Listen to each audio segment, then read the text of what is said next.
Jadi Bang Andi, soal ijazah Pak Jokowi ada unsur politiknya, ada yang sengaja dilama-lamain kata Bang Rey, ada Ya. dalangnya.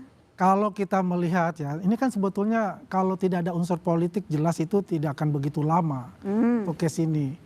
Kalau Pak Jokowi mengatakan ada orang besar, itu pasti suatu kenyataan yang ada. Tidak mungkin Pak Jokowi akan berbicara mengatakan mengada-ada hal itu. Ya, karena itu ya kita melihat ini kan kalau politik ya kalau kita lihat kita rasakan tapi tidak ada wujudnya. Itu dirasakan betul. Ya, wujudnya siapa? Kan kita tidak boleh berandai-andai menentukan si A, si B, si C. Ya, karena itu bisa saja itu dalam bentuk elit politik misalnya, bisa bentuk dari oligarki misalnya. Ada hal-hal yang berhubungan dengan kepentingan itu terhadap ijazah ini, mereka terlibat di sana. Ya, kalau yang dikatakan ya apa yang dikatakan Pak Presiden, Pak Prabowo mengatakan itu ya kita dukung untuk itu. Jangan dijadikan hukum itu sebagai alat untuk balas dendam, itu jelas yang nyata. Tidak ada kaitannya dengan ijazah. Ya, poin penting yang harus kita catat untuk itu. Kita mengedepankan namanya demokrasi. Dan itu jelas yang kalau kita bicara, kalau dikatakan tadi ada ya pendukung Pak Jokowi bicara itu, ya itu mungkin kemarahan sesaat. Karena begini, kalau kepolisian menahan, pasti kejaksaan juga akan menahan. Kan begitu. Ini kan ada anomali.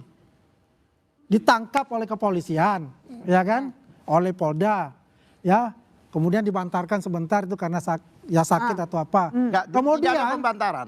Ya oke lah, biar pembantaran tidak oke lah, dikasih ke kejaksaan, bebas. Tidak pernah ada, ini anomali betul ya. Jadi ada suatu ya praduga semacam itu.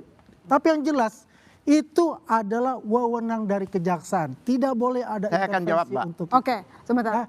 Jelas kalau kita melihat apa sih unsur politik di dalamnya.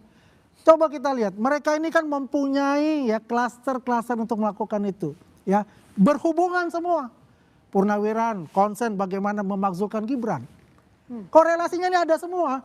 Cuma kolamnya berbeda. Tujuannya itu secara garis besar entry point-nya ijazah ini. Ya. Goalsnya apa? Memasukkan Gibran.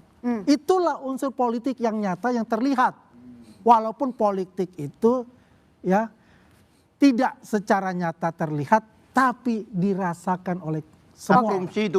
Sebelum saya mungkin ke Michael atau Pak Al-Katiri, saya coba ke Pak Arianto dulu sebentar. Karena tadi ada tuduhan tadi bahwa menganggap kalau Bang Rey mengatakan ada unsur-unsur yang tidak netral di sini. Kemungkinan ada polisi yang tidak netral, Pak Arianto. Enggak netralnya di mana? Saya tanya tidak netralnya di mana? Saya baru bisa jawab. Ya karena kan terbukti dari pihak Dr. Tifa maupun Bung Roy merasa penetapan tersangka itu tidak sesuai. Oh kalau itu memang strategi yang dilaksanakan oleh dari pihak sana itu. Dari awal saya mengikuti ini ya diskusi ini, selalu dia menganggap aparat itu di framing, seakan-akan anarki, seakan-akan tidak sesuai dengan hukum. Bayangkan ya sudah dikumpulkan 700 bukti, masih dibilang kriminalisasi sekarang. Itu memang strateginya kayak gitu. Jadi kalau dalam hal ini ya saya pikir polisi itu seperti tadi disampaikan Pak Firman tadi sudah berlebihan, dia sudah pura-pura bahasa Jawanya itu ya. Sana minta gelar khusus diulangi, ditawari, minta pembuktian lapor, ikuti.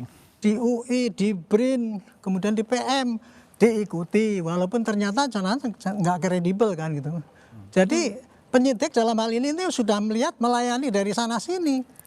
Di mana tidak netralnya, dan sekarang ternyata ya berkas sudah selesai dan dikirimkan kepada jaksa dan diterima. Tugas penyidik itu cuma itu. Kalau mengenai netralitas nggak bisa diukur di mana. Itu. Ya, oke. Saya dulu. Saya nanggapi biar saya tidak lupa, ya kan. Satu hal lagi, untuk kami dengan banyaknya bukti itu adalah sesuatu yang menyenangkan buat kami. Jadi kami punya bahan untuk challenge. Dan siapa yang bawa barang bukti itu kami akan adili di situ. Karena yang namanya barang bukti itu kan harus barang bukti tindak pidana. Apakah itu merupakan hasil tindak pidana semuanya itu? Contohnya, kalau ada orang membunuh pakai pisau, Ya pisau ini barang buktinya. Bukan pisau dapur dikumpulkan, pisau di pasar dikumpulkan, tidak. Ini bukan koleksi. Benar nggak itu? Seperti yang tadi dikatakan itu. Yang kedua, lah sekarang masalah jaksa kenapa tidak menang? Biasanya itu ditahan. Saya memahami seperti yang dikatakan oleh JPU pada waktu memberikan keterangan. Satu, isu ini sudah isu nasional. Dia nggak mau dibully kayak polisi melanjutkan. Gitu loh. Selama ini kan dibully. Satu, isu nasional. Kedua, dia yakin bahwa jika ini di persidangan akan melebihi masa tahanan dan akan bebas lagi. Makanya dia ambil jalan tengah. Saya nggak sepakat. Nggak sepakat silakan. Tapi biar ini yang dikatakan jaksa itu. Bahkan global, bukan. Ada kemarin ada CNN, karena saya lawyernya. Lah, ini bisa 3 tahun loh, Prof. Bisa 4 tahun. Baik. Sidang ini, saya beritahu, 150. Dia punya 135 saksi katanya. Ditambahi ahli. Kalau satu hari satu saatnya, biasanya tim kami kalau meriksa sampai malam. Satu orang itu sampai malam. Anton Permana contohnya. Nah ini fakta, ya kan? Coba bayangkan, anggap 150 kali 1 minggu 7 hari berapa? 1.000 lebih. Baik. Berarti 1.000 hari lebih. Padahal 1 tahun itu baru 360 hari. Berarti ini bisa tahunan, Prof. Baik. Coba Pak Ketiri sekarang Pak Firman silakan. Sebentar Pak Firman dulu. Menanggapi dengan Pak Binsar, Pak Firman dulu. Saya kasih Pak Firman dulu, silakan. Ya, Izin, Prof. Jadi kalau saya melihat kan saudara-saudaraku ini kan sedang menduga-duga semua. Kan? oh tidak. Tadi ada Logika ini. Menduga misalnya apa? Menduga misalnya Kan apa? semuanya menduga ada kasus A begini, ada kasus B begini. Itu bukan menduga, itu fakta. Oh, fakta. ya, tapi kan beda dengan kasus ini. Lo beda. Ya, makanya saya Jadi bilang, ada fakta yang menunjukkan bahwa tidak selalu persidangan itu, apalagi untuk kasus pencemaran nama baik, Pasti dia itu kemudian pasti akan iya, dihukum. tapi kan tidak itu untuk kasus fakta. ini. Bukan, itu fakta untuk memberikan gambaran kepada publik Nggak bisa bahwa begitu, karena proses persoalan- pidana itu tidak selalu dimenangkan oleh jaksa penuntut umum. Tidak. Semua Bukan. tentu bergantung pada kekuatan pembuktian, baik alat bukti, barang bukti, saksi, ahli, Dan- surat, dan satu lagi sekarang pengamatan hakim ini yang luar biasa, Pak. biarkan. Hakim itu akan Bisa. mengamati, Ya, silakan. hakim itu akan mengamati Maaf, setiap saksi pengamatan yang hakim memberikan. itu sudah dianulir oleh Oke. MK. Baik, silakan Pak Firman sebelum saya Jadi- sebelum saya geser. Biar- Silakan, biar- Pak. Dengan UUD 45. Sebentar. Masih berlaku Pak di pasal 235 Pak. Enggak, itu dulu lah. sudah Nanti dulu, dibatalkan kita oleh bahas ke putusan saudara. Mahkamah Konstitusi ya. Kalian